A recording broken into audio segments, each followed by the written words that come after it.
everyone, welcome back to my channel. My name is Stephanie and today we are back with another mukbang!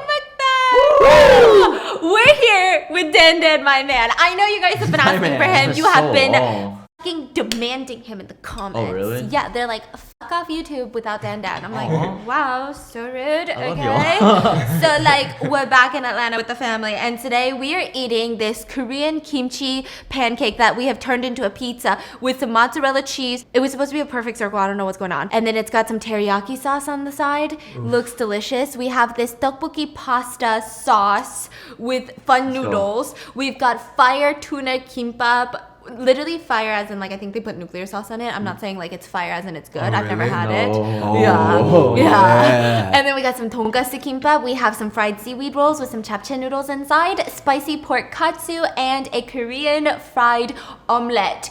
But first, let's talk about today's sponsor, BetterHelp. First of all, I am in love with my therapist, and I know that sounds alarming, and it sounds like I have an obsession, and it sounds like I should probably talk to my therapist about it, and maybe I will this week, okay? But I'm serious. Therapy really do be some of the best parts of my entire week. Okay, I feel like my quality of life has gotten better whenever I feel that crushing feeling of just unrelenting anxiety. I have a step-by-step list of things that I know are gonna help me calm down and think logically and be a little bit more rational. And honestly, even just our relationship has gotten so much better after we started therapy. Like the fact that now, when we both fight, we always make sure to acknowledge each other's emotions. We don't move on to finding solutions. We don't become defensive till we fully make sure. And it could take an hour. It could take a day. Sometimes it takes 2 days to have the other person feel like, okay, you know what? I do feel like you understand what I'm saying. I'm not saying that you agree with what I'm feeling, but at least you understand what I'm feeling. You acknowledge that I feel this way.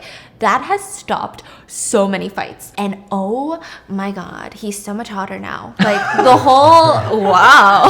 And if you guys haven't tried therapy, I highly recommend it. And I highly recommend BetterHelp. BetterHelp has been amazing for both of us. BetterHelp offers licensed therapists who are trained to listen to you and help you. And you can talk to your therapist in a private online environment at your convenience. This has been great for us because we travel a lot now. I never have to miss out on therapy, like no matter where I am. If you have an impromptu vacation or you're feeling under the weather, you can still go to therapy. There's a broad range of expertise in BetterHelp's 20,000 therapist network that gives you access to help that you may not be available in your area. In your area.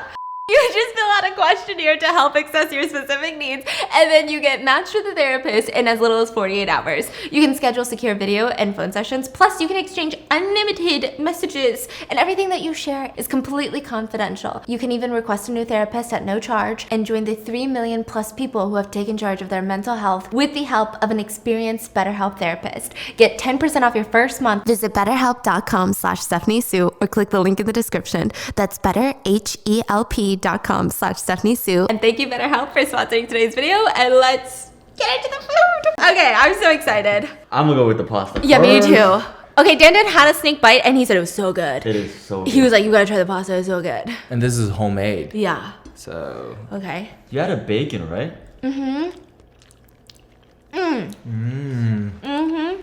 That's unique. Pasta. Straight up tastes like, wow. Oh, yeah. Spicy rice cake, but make it pasta. Oh yeah. But it's not just tteokbokki sauce, it really feels like a pasta sauce, you know? It doesn't feel like you just put noodles in a tteokbokki sauce. Wow. Should I cut the pancake for y'all? Yeah, just cut it, like hold it with chopsticks. You mean pizza? Pizza, Yeah, my bad. come on. Okay, done. This one's for Dan. Bro. Pancake is ready, y'all. Wow. Look at this, y'all. Thank you so much. Pancake pizza. So cheesy, man. Oh my God. Oh my God. Wow. Oh my God. Wow. Wow. The kimchi pancake is my mom's. Specialty. Oh my God. Yo. That's good. How's this? It's good? It tastes like, you know, I hate to say it, but my mom's is better. I don't even say that often, but Pasta? no, this thingy. What do they call it? Omurice. Omurice. My mom puts a lot of spam in hers. Yeah. And she puts a lot of jalapenos in hers. Oh, I haven't tasted your mom's omurice yet. yeah. But I know she's better. Yeah. But it's just better than your mom's. Whoa. No, Never. never. Now that the crew has reunited, I gotta pull out my iPad. I think it's been like what? A month? It's been a month. A year? Yeah. How's know, your right? LA trip? LA trip? Oh yeah. It was exciting. He went like, to yeah? head in the Yeah. head in the clouds. Like surprisingly, there was a couple people that came up to me and just said hi and stuff. Oh. They were looking for you too. Oh. They were like, Where's that stupid? huh? I'm You like, brought her here? sorry, she's in New York. So now that we got the iPad kids reunited, I really feel like an iPad kid with my little iPad right here, but we're reading horror confessions because what better way to kick off Spooktober? Listen, I have so many Spooktober video ideas. I'm working on it. My brain is jumbled in research of like the most haunted fucking mysteries that I barely sleep at night. No, I'm kidding. Okay, but we're starting with the horror confessions. Okay, number one, this story gives me the chills every time I think about it. And to this day, I can still remember that voice that spoke to me. It was during the summer, around when school got out, and I was about 11, maybe 12 years old. I'm 17 now, for reference. My dad's family is pretty close, so we have a family function almost every weekend. And this one was at my aunt's. It was still early in the day, so there weren't a lot of people yet, and to pass the time, me, my cousin, my older brother, and two nieces decided to play hide and seek. Oh no. Creepiest Dude. game of them all. Dude, I hate these like childhood games when you start fucking it up. Are you guys down for some hide and seek like right now? I'm down. Right now? Bro, are you not terrified of hide and seek? Then just look around the setting right now. Pretty dark. Like, imagine you just hiding in the closet. Actually, never mind. Yeah. In the pitch blackness. Imagine you're playing hide and seek and you wake up and you're like, hello, where did everyone go? I've been hiding for an hour. And then you come out and there's a murderer. No, and slowly you go room by room. In each room, Is one dead. of us is dead. Dead person, dead Right. person, Yeah. dead person. Yeah. And then you hear, hide and seek. Or how does it go? And then they start counting down and you gotta hide. I'm running. All the doors are locked. No, I'm not hiding, I'm running. Like yeah, a but what if all the freaking- doors are locked? Okay, wait, what was the scariest game you've ever played? Zombie. What's that? What the hell is zombie? So it's like a pitch dark room and you have a zombie. Hey, we need to play these. It's Spooktober. I was thinking we do a Bloody Mary. Oh, heck no. Or a Ouija board? I mean, you're not gonna do Ouija board, okay? I'm so curious though. More Like, than Bloody Mary, you're down for Ouija board? yeah, because if you see like the Mary girl in the mirror, just imagine like you'll be traumatized like your whole life. Okay. Yeah. So there's a zombie. Yeah. And then what? Oh, right. There's a zombie, and then there's like the rest are like just people, right? And you just gotta hide in one spot. And if zombie catches you, you become the zombie, and it keeps Oh, yeah, keeps going and going. yeah. You're just getting chased, correct? Yeah, and the zombie you gotta make like the scary noise and stuff. Oh, I don't like this. Yeah. I don't like any that. dark room activity, you know? Except Oh. We played in the house since there were more places to hide, and I had one spot in particular that I like to hide in. My brother was it the first round, and as he started to count, I ran to my hiding spot in the opposite direction of my niece. And for the sake of the story, we'll call her Baby. My spot was underneath my older cousin's pull-out bed, because when the bed was out, there was a small space just enough for you to squeeze in. I was built like a little boy, so it wasn't too hard, okay? Baby went into the closet right next to the bed, and we waited in silence. Now, keep in mind that I could not see the closet as the bed was pulled out and blocking my view. Do you get it? No. You didn't have a pull-out bed growing up? We had a bunk bed. Oh, core memory. Okay, so there's the bed, right? Then if it's closed, it looks like just a flush bed, flush with the floor, right? But there's actually these pull drawers, and you pull out another mattress that's kind of on wheels on the side. But then you can kind of weasel your way in to where the mattress used to be, underneath the bed. Got it. But because the lower mattress is blocking your view, you can't see into the closet. Okay, so it's a Right. pretty good hiding spot. Yeah, really good hiding spot. Very obvious hiding spot. Yeah. You would have found her? Really? Is that what you're saying? I don't think I'll ever. Yeah. So I was too scared of someone like pushing in the pull-out bed. So I was sandwiched between the wall to my right and the bed to my left, with the closet doors right next to the bed, okay? Now, anyway, 5 minutes go into hiding, and my brother had found my cousin and my other niece, so that left me and Baby in the room. Or so I thought. I decided to check on Baby to see what she was doing, so I whispered her name, and I was like, Baby? And almost immediately, in a small whisper, yes? Where are you? I ask. Because honestly, 5-year-olds can't sit still, and I thought that she'd gotten annoyed of waiting and had left, right? I'm in the closet, she whispered back. I was relieved to know that she wouldn't give away our hiding space, so we just kept whispering back and forth to pass the time. I can't remember the conversation, but I vividly remember her tiny voice responding to everything that I said to her. More time passed, and I got annoyed because nobody found me. At this point, me and baby were waiting for what felt like 10, 15 minutes, so I decided to just come out. I won already, so I didn't see the point in waiting any longer. I crawled out of my spot, and I said, baby, let's go. We won. No response. Baby? Silence. I was confused as to why she wasn't responding all of a sudden, and initially I thought she couldn't hear me or somehow left without me noticing. So I opened the closet, and to my surprise, she was gone. I thought nothing of it. So I went to the living room, where everyone was waiting, and I see baby sitting next to my cousin. And what my brother said to me next almost made me shit my pants. Dude, where were you? Baby came out like 10 minutes ago. We thought you went outside or something. Bro. So someone else. I was confused. I said, no, baby was with me the whole time. We were in insert older cousin's name's room. No, she wasn't. She came out after I found the other two saying she didn't like her spot. What? If baby had left the room the first 5 minutes into hiding, then who the f was I talking to? I of course started freaking out and told them what happened, and we all just sat there completely shocked. It's safe to say that I stopped playing hide and seek for a while after that, but to this day, I cannot get that little girl's voice out of my head. I have so many more paranormal stories and would love to share them with you guys. If you want to hear more, just let me know. We want to hear more. That was pretty good.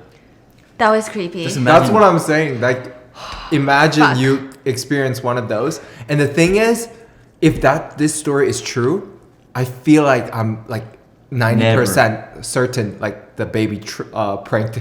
No. Like, you don't think so? But she was out 10 minutes before. No, she say like they all ganged up on her. So she just ran out and said, hey, just tell her I got out like 10 minutes ago. That will freak them out. But she you was in the can tell. closet when she left though. Mm-hmm. Oh wait. No, she wasn't. Because I feel like I've pranked some people in my times. But you always tell them it's a prank. That's the best No, part about sometimes pranks. like you don't tell them. Because my cousin was like used to mess with me all the freaking time. You say when and I believe it. You know, as a kid, shit like this really fucks with you. He tells me he swallows what are those little sperm-looking animals? Tadpole? Yes. Tadpole? He said he swallows them. And for the longest time, You believe them. I believed him. And he said it cleanses your body or something. Don't tell me you did it. No, I never done it because it's disgusting. My whole life, until nowadays, I start thinking back. I was like, there's no freaking way he does that. Yeah. You can mess with a kid very easily by telling them some stupid stories. Why are kids so mean? No?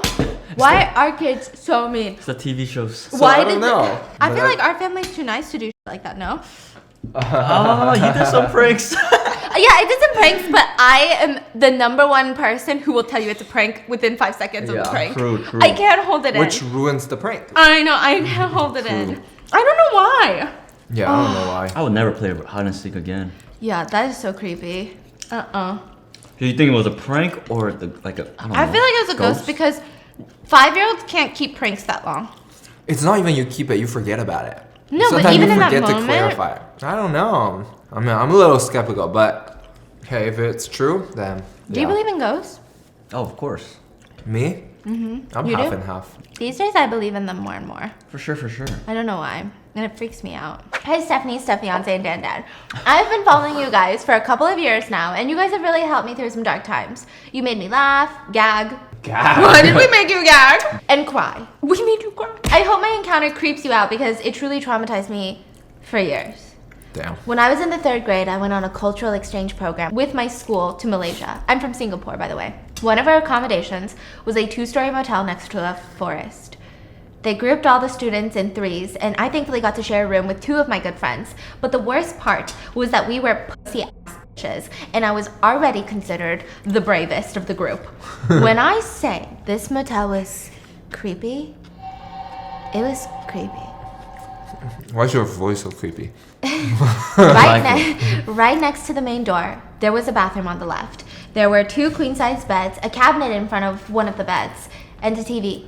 There was also a sliding door which led to the balcony, which was next to a forest. When I say next to a forest, I literally mean it. The balcony was on ground level and had a wooden waist-high fenced skirting. If we were to hop over the fence, we would literally be in the forest. So after dinner, we all went back to our rooms to rest as we had an early morning the next day. The other 2 girls started to get creeped out at how big the room seemed, so we all decided we're gonna sleep in one bed. The other bed seemed too creepily empty, so we laid out our outfits for tomorrow. Oh, I don't like that. I don't like that for some reason. I don't like that, bro. And then you woke up next day, the outfits all changed. Or they have like blood on them. No. Or they all like they all like lay in a circle. Bro, I'm getting freaked out. Yo, why is your room so like everything's dark? I know, I'm getting freaked out. I don't like this. Okay. One girl swore that she heard the cabinet creak, and so we put our luggage in front of the cabinet door to prevent it from, I don't know, opening. Being all super smart, you know, and traveling without our parents for the first time, we all brought our cell phones with no charges, and we had to be up at 7 in the next morning. Because we didn't have anything to set alarms with, I volunteered to stay up and not sleep. Smart. What kind of system is Smart. Smart system, okay? No, the motel had some English channels anyway, so I thought it would be a piece of cake to stay awake. We kept all the lights on throughout the night, and the TV volume was really high. We checked to see if the TV could be heard from the main corridor, and it could, but just slightly, so we didn't want it to be too loud that it would get us in trouble. We lay in bed with me in the middle and the other 2 girls fall asleep at about 2 a.m. And I remember a Sylvester Stallone movie had just come on. I must have dozed off because the next moment I remembered I was being awakened by a huge explosion on the TV. The same movie was still playing, but it was now 4 a.m.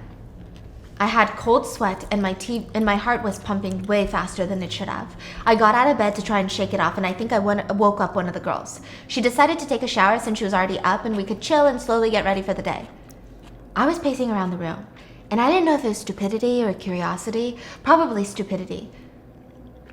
But my dumbass thought that since we were in the suburbs, the sun probably rose earlier than in the city. LOL, I thought if I went out onto the balcony, I'd see a kick-ass sunrise view and a beautiful forest. I drew open the curtains and it was dark.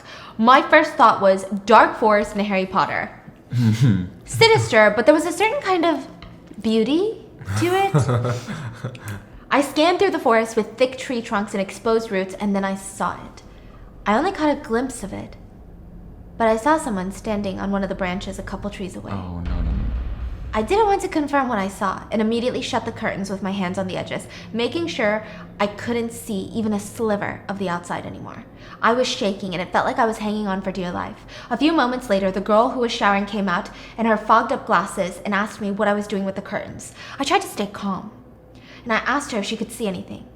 And then I wrapped myself in one of the curtains so she could see the outside. She screamed, and I unrolled myself from the curtains, and she was clenching on the ends of the curtains once more. At this point, the 3rd girl woke up from the screams and was just shocked and confused. My friend that came out of the shower just told me not to let go of the curtains. I asked her again, what did you see? What did you see? And she said, someone was on our balcony with their face pressed up against the glass. Bro, no. Why is you scared? Bro. My knees went jelly and I just wanted to be away from the balcony. The other 2 girls then scrambled to find anything that we could find to pin the 2 ends of the curtains together. Clips, bobby pins, anything we could find. When I finally took a step back, we were all shaking and we just sat on the bed waiting for the morning, as none of us were brave enough to go out to the teachers' rooms after what just happened. So they were too scared to leave the room because it's like their safe space. So they couldn't recognize the face? No. Oh, no. Like who it was. I'm staying. I'm staying. Yeah. We were so relieved when we saw the actual sunlight seeping into the room through the curtains, but the story doesn't end there. We tried not to talk about it during breakfast, but our friends from the room next door asked if we experienced any blackouts. They said all their power went out around 4 a.m., and they came over to see if we were awake too because we were scared and didn't want to be stuck in the dark. They said they pounded on our door and looked under and saw no lights and couldn't hear anything from our room. So they assumed we had a blackout too, but we were all asleep. We started to freak out and told them what happened in our room, and we didn't know how to react or how to process anything, but I sure as hell did not participate in any future school trips. This incident made me afraid to look out of windows when it was still dark. No, no. No, I do that shit all the time. What? Bruh, upstairs our windows are all dark. Go close the curtains right now. Oh, it is. I'm not going right now. He said, all due respect, Yeah. So who's gonna do it? Bro, my mom. When you- My mom for she's sure. Tell her the story first and then have her do it. Oh my god. She still won't be scared. This is so freaky. The incident made me, I still get anxiety staying in hotel rooms alone till this day. That's weird because remember she woke up and it was 4 a.m. and the TV was still on and her friends next door said that they went around 4 a.m. and they didn't TV? hear anything, nothing. So what was that about? I don't know. It's a parallel universe? Like, The whole what thing happened is there? so creepy, no? Bro, if right now, then go over there and Honey, open that. f*** you. No, we're not doing this. You can pay me 1,000, I still won't do it. Yeah. You wouldn't go there and open the peep out the curtain.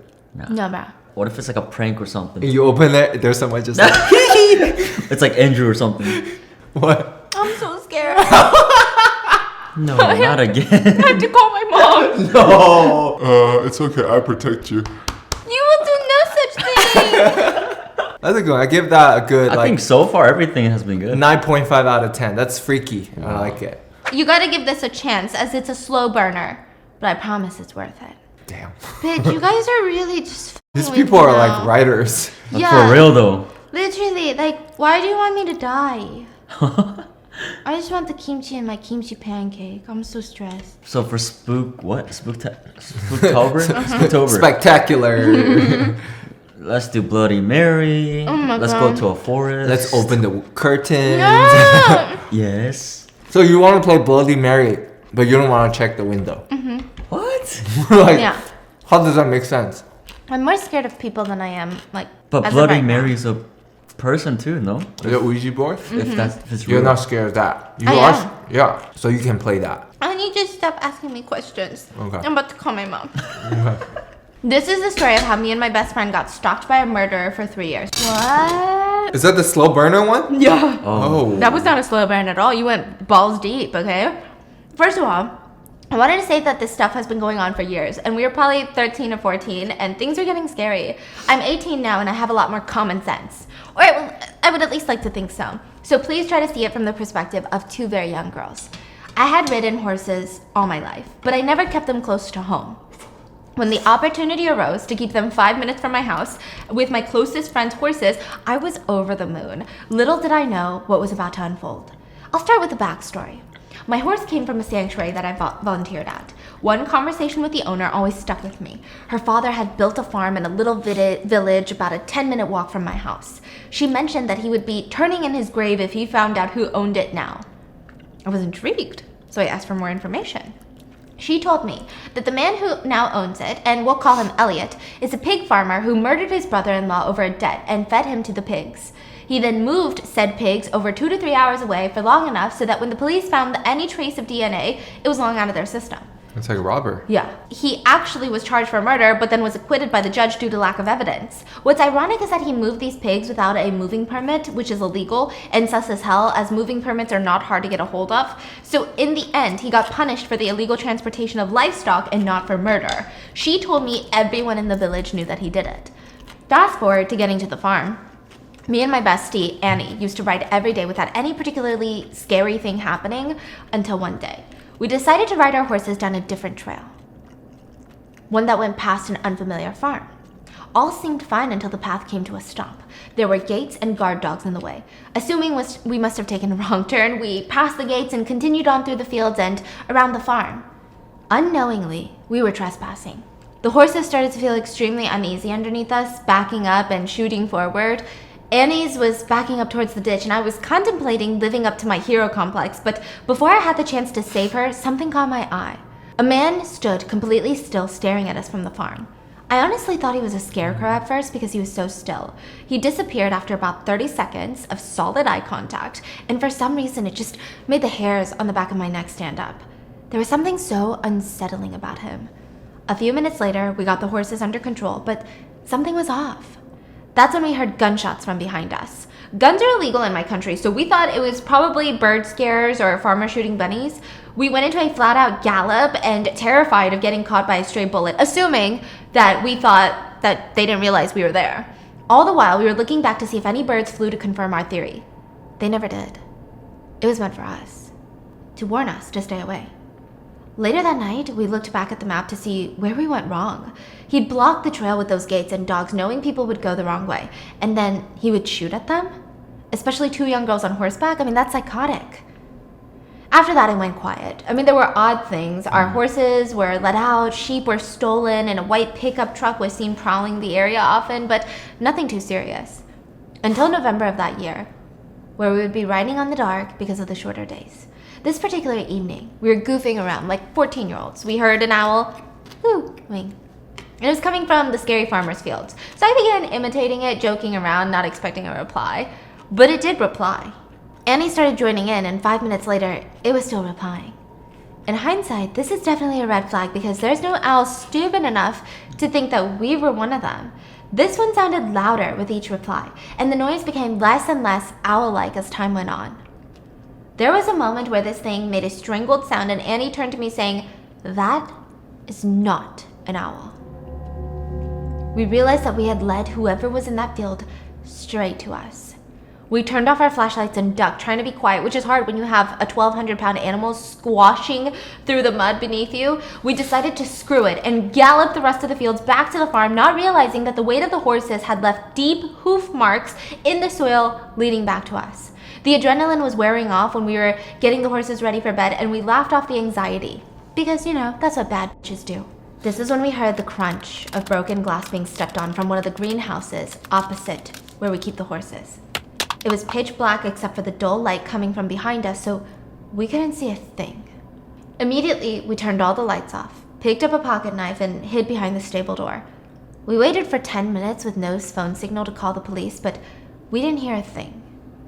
Scared to even breathe in case it made a sound, I decided to be brave and make a dash for the horses, thinking I could jump on it if I saw someone and get away faster than they could run. I couldn't see anyone though, and again we tried to laugh it off as if we were being paranoid, but it became real the next day. It was a hot morning and the ground had baked, preserving our hoof prints from the night before. Only now there was something else. Massive boot prints led from the field. We heard the owl all the way back to our farm. This is where the nickname Farmer Bigfoot came about. These footprints started appearing a lot.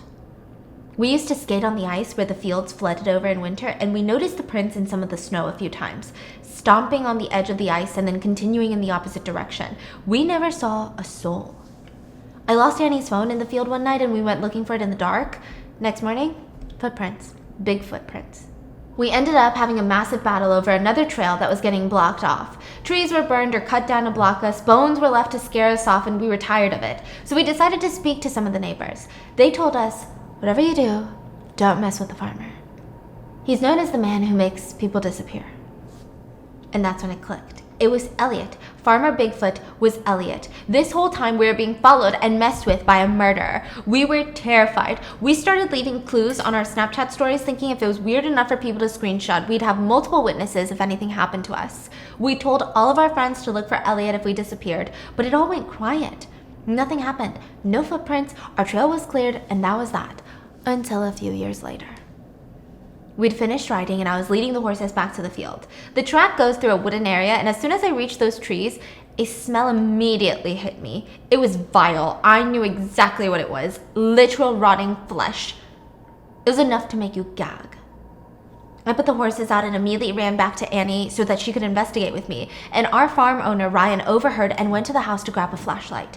Annie has a weak stomach, so as soon as the smell hit her, she threw up. Ryan joined us and immediately said, "Someone's definitely been in there." Just to add to the feeling of impending doom, Annie recovered and rejoined the search. Another comment from Ryan was, "I really don't know what we're going to find in here, girls, but I don't think it's going to be an animal." Our fear meter was now at max, but morbid curiosity drove us forward. After an hour of searching, we unstacked a pile of woods. That's when we saw the bag of flesh.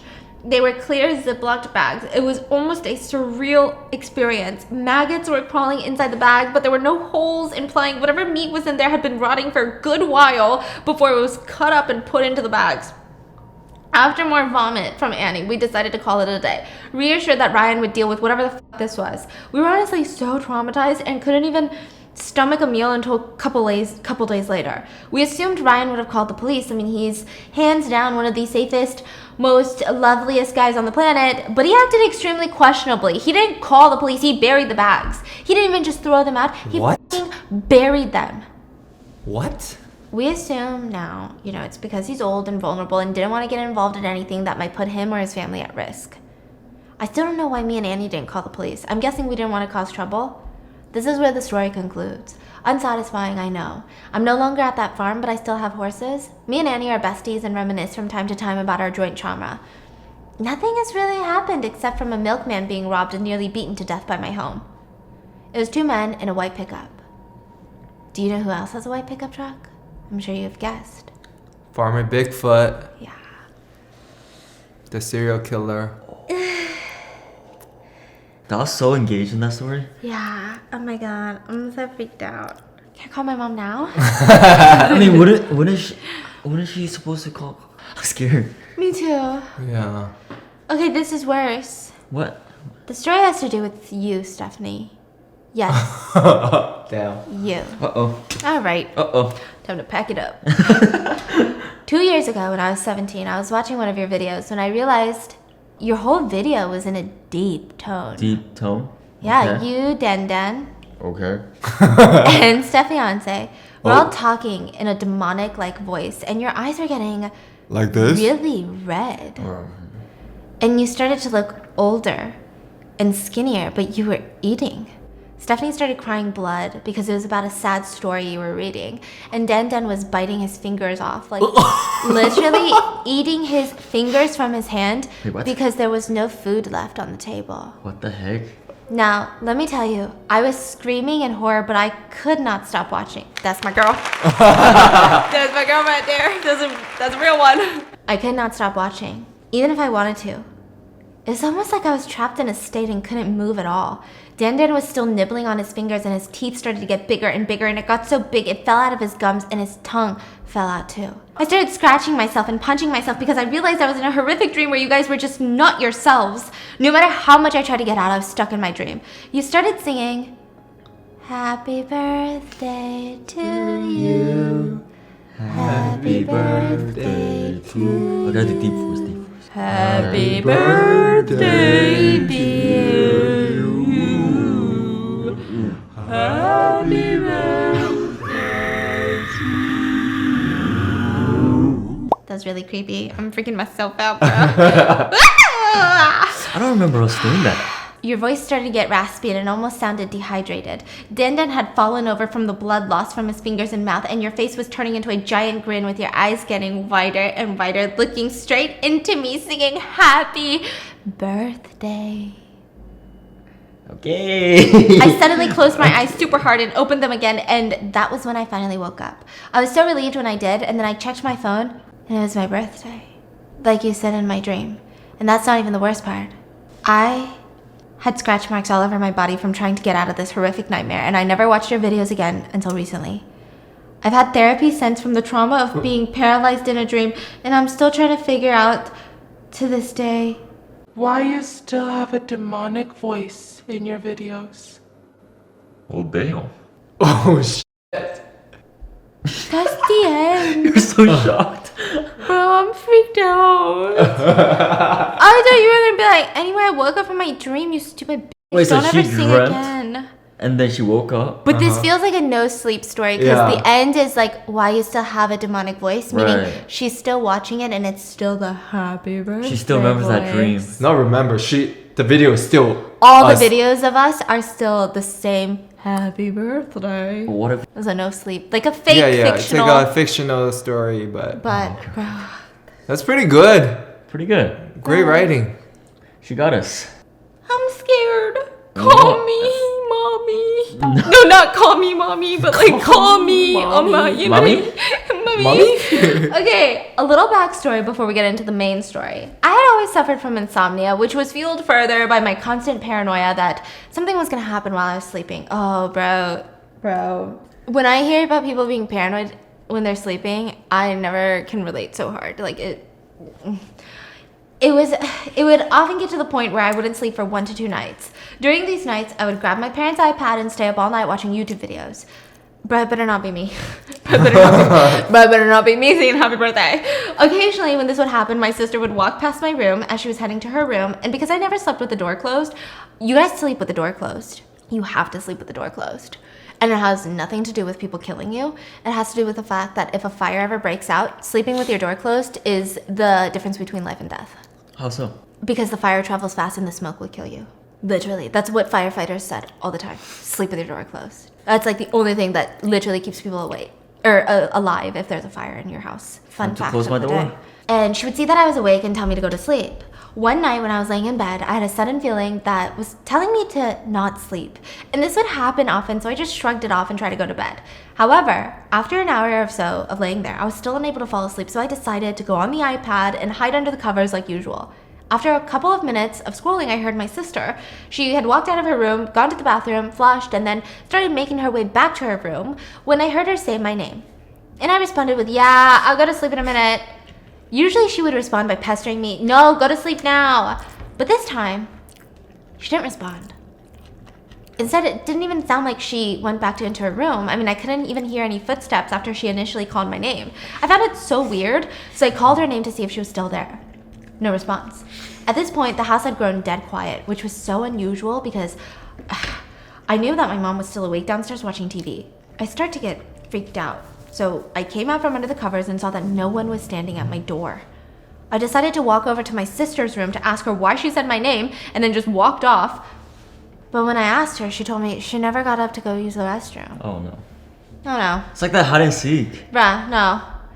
This creeped me out, but I chalked it up to my imagination. So I went back to my room and stayed under the covers. At this point, the house was dead silent and stayed that way.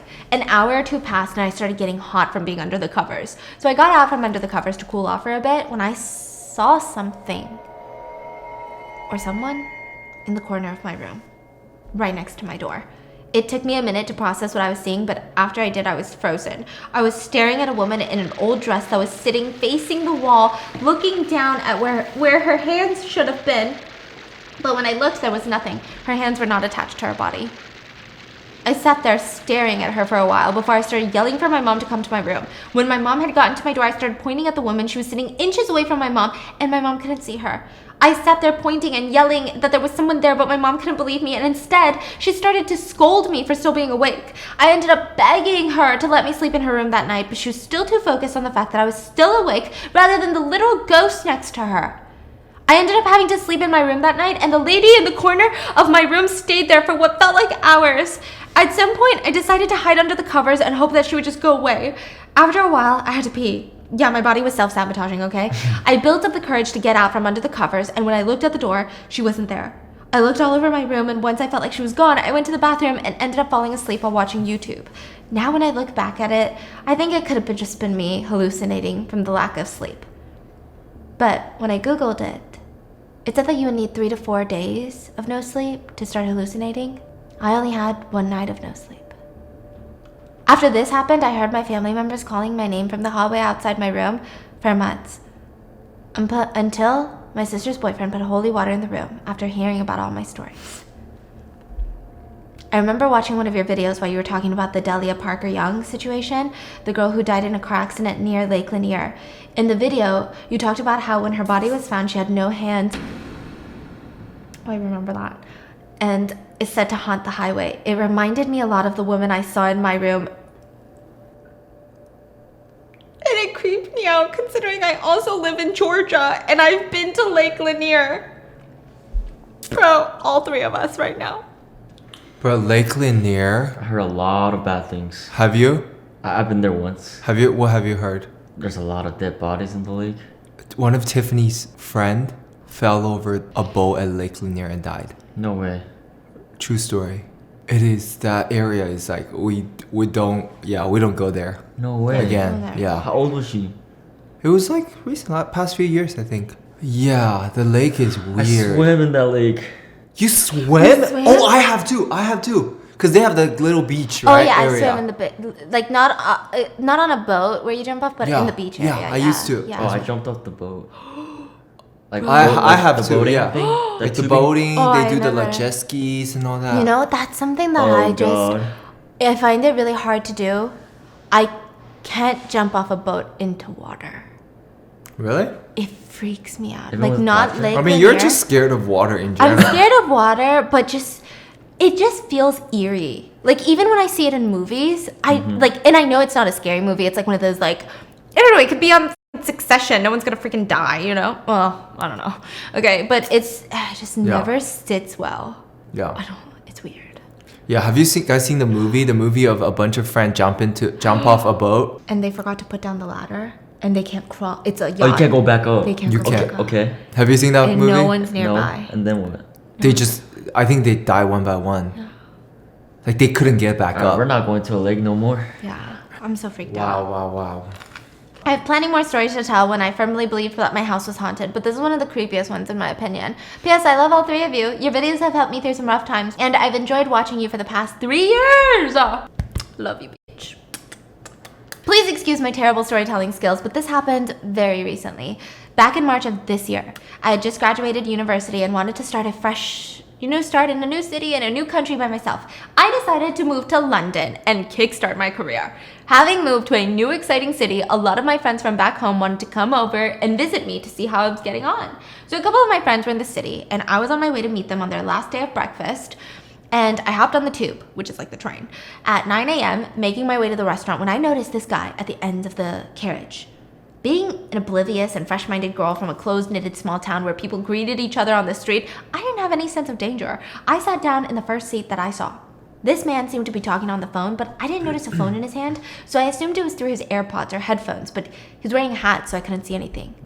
A little background to this story: I am profoundly deaf, and even though I can speak and hear fine with my hearing aids, I still can't tell if someone is speaking to me or which direction sounds are coming from without paying very close attention.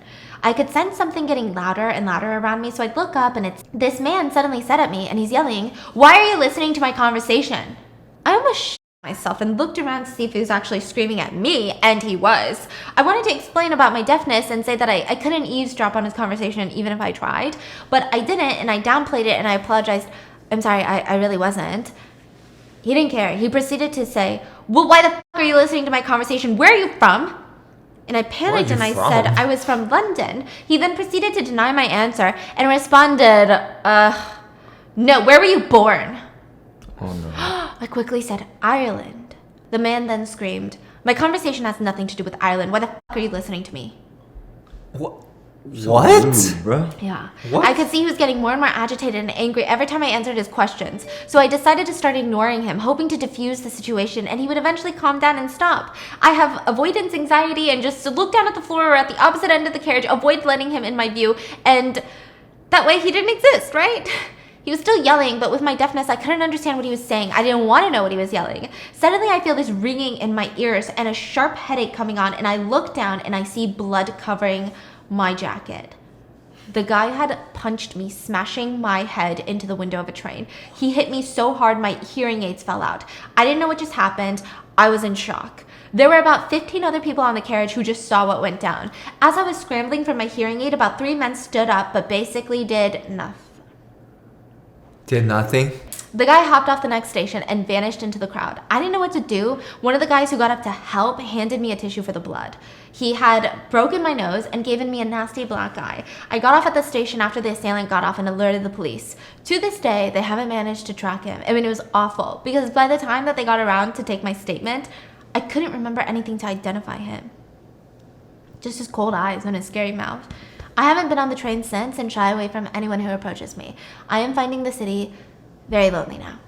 Side note, I love your videos and have been watching you guys since before the pandemic. I love you guys. I love you too. Wow. Like, it's so scary. And I think it's so scary because one of the reasons I hate going out, especially like in New York alone, I feel like there are some people out there who are so mad about something and they want to take it out on someone and they're willing to get physical to take it out. And it's just one person who maybe looks, quote, weaker. And that's not saying like we look weaker, but like typically, you know, girls are smaller in frame, you know, yeah, it's crazy. And like this one is so fucking annoying because like you don't want her to eavesdrop. Don't talk on the phone on the train. Like, I'm so confused, you know what I mean? Like, And people what was are that like, conversation about? Like, I wasn't talking about Ireland. yeah, you asked her where she was from. Yeah, what kind of response? It has nothing. Like, you know what I mean? Yeah. If she said she wasn't listening, just alright. it's done. Like, none of that makes sense. Yeah, but it's so weird because if you thought someone was eavesdropping, you would just be like, okay, wait, let me call you back. Like, are you a spy for a country? Like, what are you doing here? But then if he's a spy, that's the worst spy ever, you know? Yeah. He's like, what are you listening to me? In my spy Fuck. It all started when I was going into my freshman year at community college. For reference, I am going to be a senior at a different college, so this was like nearly 3 years ago. I had arrived at my communications class and sat somewhere in the front since my vision is terrible. That's when this girl approached me. Let's call her Kylie. We started having some small talk and hit it off pretty well before the professor started class. Kylie was probably around 160 centimeters, long brown hair, a bit chubby, and was white. Now, I'm also a female, 163 centimeters, have long curly brown hair, very much white passing, and I'm part of the plus size community. We looked a bit similar, maybe like we were cousins or half siblings, but nothing completely shocking. The real horror began about a week after the first day of class. Since the class only met 3 days a week, we didn't really see each other often, but I thought we were becoming good friends. Perhaps too good. Kylie seemed to be interested in everything I was interested in. Whether that was K-pop, anime, or true crime, she was interested in it too. I'm not much of a skeptical person, so I just thought it was a coincidence. Those things are pretty popular, right? Especially nowadays. But then I noticed she started curling her hair. It didn't really look like my hair because you can kind of tell when something is naturally curly or fake curls. So once again, I didn't think too much of it. I only started to become suspicious of them whenever I was talking to a different friend of mine in that class. We were having a casual conversation and they brought up the fact that they didn't know me and Kylie were sisters. I looked at them strange. Why did they say that and asked them what they were talking about? They proceeded to tell me that they were talking to Kylie and they mentioned that we were sisters. I told that person that this is not true and needed to confront Kylie about it later. They said that we were close like sisters, right? Maybe that's why she said that? I asked her to not tell people anymore since I wasn't comfortable with it. Please, can you not tell people we're sisters? And also I started to wonder to myself how close two people can really be after seeing each other only, 3 times in class? After this incident, we didn't talk much. Not because I didn't like her anymore, but we both started to become more busy now that the semester had officially started. But about a week or 2 later, I got a message. It's from Kylie. I thought it was weird because we only exchanged Snapchats and I never gave her my actual number. When I asked her how she got my number, she tried to gaslight me into believing I gave it to her, and I believed it. She kept on texting me from that point on a lot. So I would usually leave her on deliveries for a couple of hours to a day, like on red, and would usually keep our conversation short other than when we saw each other in class. But each time I saw her again or spoke to her over text, I realized how much she was starting to change. It was like she was trying to copy everything about me. Our styles were the same and we even had the exact same outfits. She started biasing all the K-pop idols I liked, and she even started to text and talk like me. After a while, I had enough. I invited her to the dining hall with me and we just talked. When I got the opportunity, I told her something along the lines of, you know, you don't have to like the same things as I do and change who you are just so I'll like you. I tried not to be rude about it and I did my best to say it in like a caring tone, but they got really offended at what I did and lashed out. They said that I need to stop acting like I'm some perfect princess and that I'm not even pretty enough for somebody to want to copy me, and proceeded to body shame me. I'm super sensitive when it comes to my weight and body, so I got super embarrassed and I ended up telling her that I had class to get to. After that, I cut off all contact with her.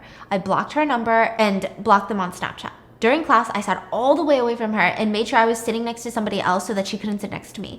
I was more embarrassed than mad. I thought that maybe I was just overreacting and that I had really offended her, but I was just hurt by what she said. I don't know how long went by after that, but I ended up getting strange packages delivered to my door sometime later. At this time, I still lived with my parents since I was attending a community college, and I just assumed it was their package since I didn't order anything. But when my mom opened it, she was weirded out by it. It was literally an empty box with like those peanut things that you fill boxes with. And the whole box... Like those The white, jar? Packing peanuts.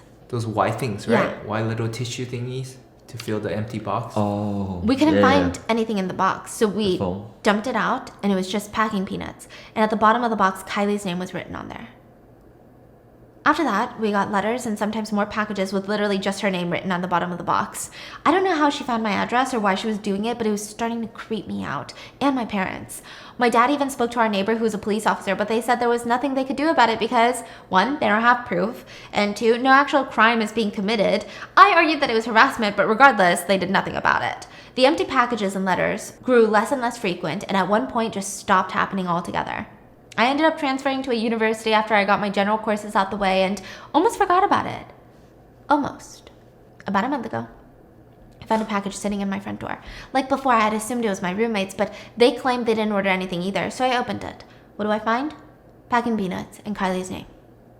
I kept the box as evidence and went to the residence hall staff and said that they would look into it. It happened 3 more times and the staff is still looking into it. I technically can get into contact with this Kylie person and ask them to stop, but I don't think that'll end well considering how things happened the last time we talked. Sorry for the unreasonably long story. I definitely could have made it shorter, but like, I'm not the only one that finds this weird, right?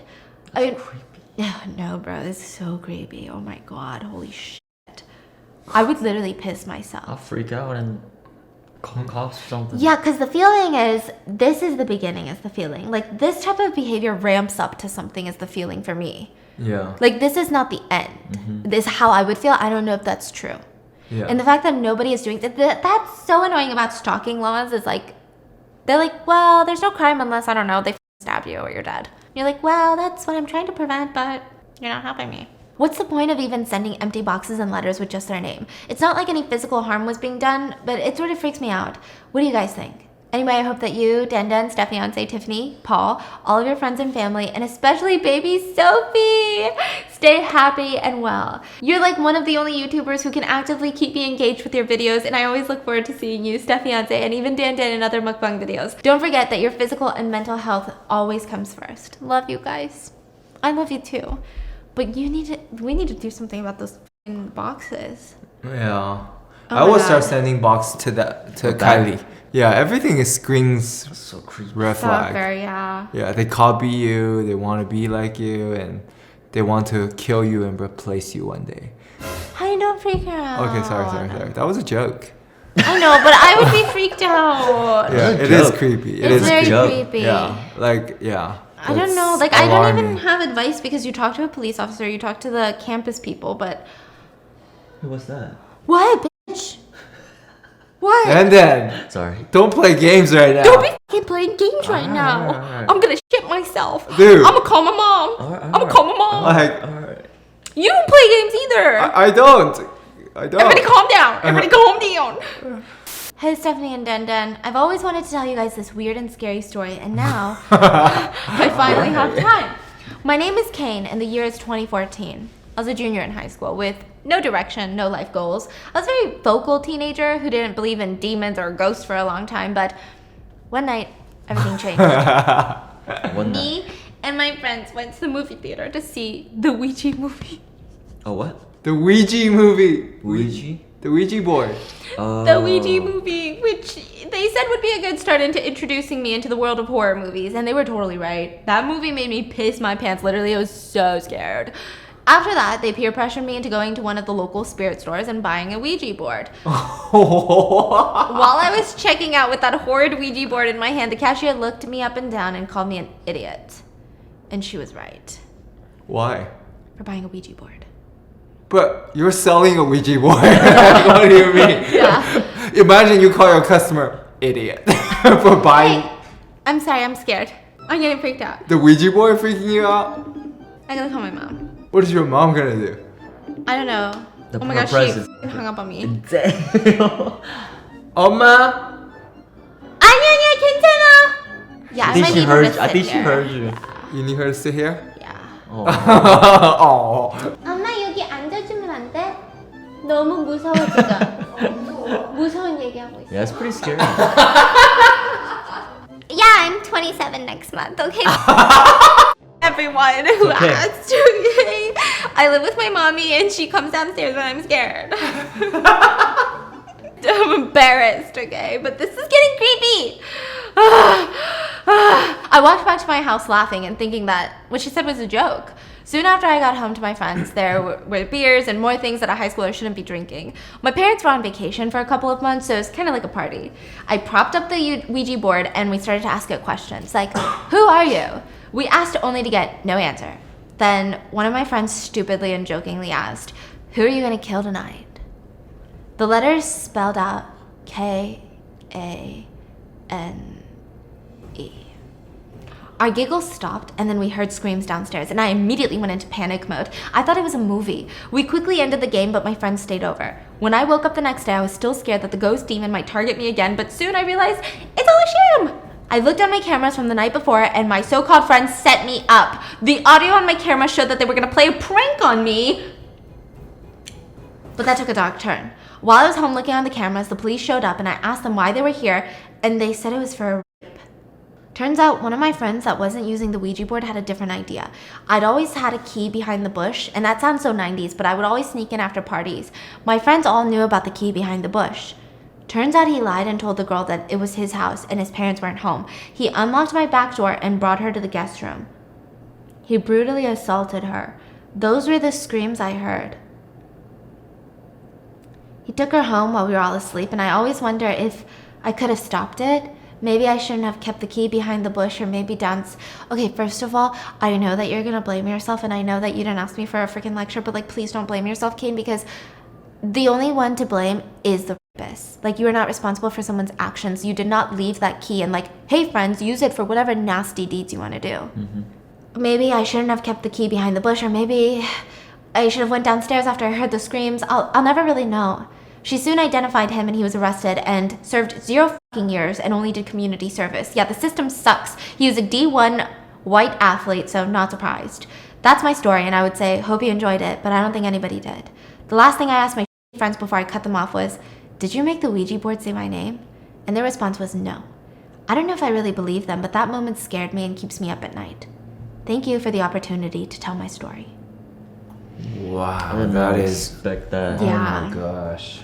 That was unexpected. Wow, that's traumatizing. Oh. Wow. Okay, last one. I work as a CNA at a nursing home, and I work the 2 to 10 p.m. What shift. is what? CNA? Yeah. What is CNA? Certified Nursing Assistant, I think. Oh. And I work the 2 to 10 p.m. shift at the Hospice DNR Hall, Do Not Resuscitate Hall, where deaths are expected. And I started working there 2 months ago, and I hadn't experienced any deaths yet. Till I did experience one. And it will follow me for a while due to what happened next. The lady that died, let's call her Betsy, was on hospice and she was holding on for a while. For at least 3 weeks, I made it a habit to check on Betsy the moment I clocked in. I would check her pulse, try to give her water, hold her hand, and brush her hair. Well, when I clocked in one day, I went in to check in on her, and I just knew she was going to die that day. She was staring at the ceiling, her eyes were gray, and she was gasping for air. I didn't know what to do other than hold her hand and tell her, it's okay to let go. We loved you so much, you will be remembered. Then I left to report it to the nurse that what she was doing. I let it go, and I went to go take care of my other residents. While I was toileting a resident, a fellow CNA came in and urged me to follow her to do a post-mortem care. I knew Betsy had died then. When I walked into Betsy's room, the aura felt heavy and suffocating. They tell me to put on some gloves because we were going to give her a bed shower and get her ready for the funeral home to come get her. There was a moment where we stood over her and just watched her. Then the CNA who brought me in gasped loud and freaked out, which made me and everybody else jump, and the CNA launched herself to the window, opened it, and said, sorry, we forgot to open the window to let her soul move on. I wonder if we'll experience weird stuff because we forgot to open the window right when she died. So they have to open the window to let her soul move on and drift. I was weirded out. We were still talking about Betsy while her lifeless body was laying there. It made me a bit sick. Then the CNA said, you know, weird noises, voices, shadows, lights flickering. It happened when Virginia died about 4 months ago. She died in the middle of the night. No one found out till morning. Went down the whole day. Then we went quiet. We called Betsy's family and went on with our day after the funeral home took Betsy. Around 7, I was walking down the hallway to get some ice for a resident when a panicked girl from the kitchen asked me, where is Anne? Have you seen Anne? Anne is a resident from my hall that wanders to the other halls. So I go into freak out mode and I ask, when's the last time you saw Anne? And the other girl told me she was sitting down at the rest area near the doors. And then I saw the back of a lady who I assume was a visitor through those doors. And then Anne was gone. Oh, this is really bad news. If Anne gets out, she's in danger, and we're in danger of a lawsuit. So I run out the doors, and I'm looking everywhere. I had one hall left to check, and if she wasn't there, we would have to call the police. I run down the hall, and I see her ringing a doorbell. I just rushed her and asked her, "What are you doing, Anne?" She said, "I don't know." Then I asked, "Who let you out?" And she looked at me and said, "A nice lady. She went that way." What? And then I sighed. Maybe the lady didn't see Anne leave as well. Then I tell Anne, "Let's get back to your room." But Anne stopped and grabbed my hand. I was thankful. But then I got really scared. Why? She had no feet. The lady had no feet who talked to her? She had no feet and no face. I stayed quiet. I'm scared and low-key really freaked out. The kitchen girl who was with me, her face was white and her eyes were focused on the ground. All I could say was, "Okay, Anne, let's get you back to your room." You know old ladies who suffer from dementia, and they say weird stuff, but with the death of Betsy and her ghost, it was all too weird. I had to do a report, and they checked the security cameras, and there was a lady, but from the angle, all we saw was the back of her. When I told my coworkers what happened, they were freaked out, because it all tied to it. This was my first death, and I wonder if it was Betsy leaving the facility, or something else. Jeez. I'm so scared. I have to go myself, literally. Which is good because I haven't in like 2 days. So maybe this is what I needed. But literally, I'm so anxious right now. I'm literally a ball of anxiety. It's also so late. So late at night, you guys. I'm so freaked out. I love it how we always do it at like nighttime. Oh my god. When we do like crime, like scary stories. We gotta start doing it at daytime, guys. Okay, That's no fun though. We gotta start filming some October during the day. Whoa, yo, you scared me. Bro, she's sitting at the edge of her seat. I look and the seat looks empty. And I'm like, she's gone. She's gone. Oh my god. Stop looking around. Oh wait, that's kind of scary. I'm so Hey, stressed. look. I can't What? look. I can't look. You know what I mean? Welcome to Spooktober, guys. Bro, this is like the first video of Spooktober. We're fucked. Like this is. Are we still doing Ouija board? Oh yeah. Are you sure? Yeah, but we gotta do it in New York because I can't do it here. It's too creepy in this house, I tell you. Alright, sounds good. God. You know who I really wish was here right now? Who, Andrew? Andrew. Why does he make us feel so safe? He is scared, okay? Nah. He said he's scared. He's too scared to go to like a haunted house. Oh, for real? Yeah.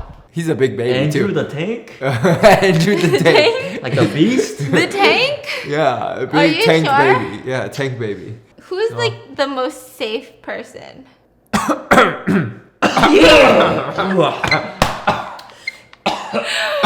guys made me cry in a tent outside.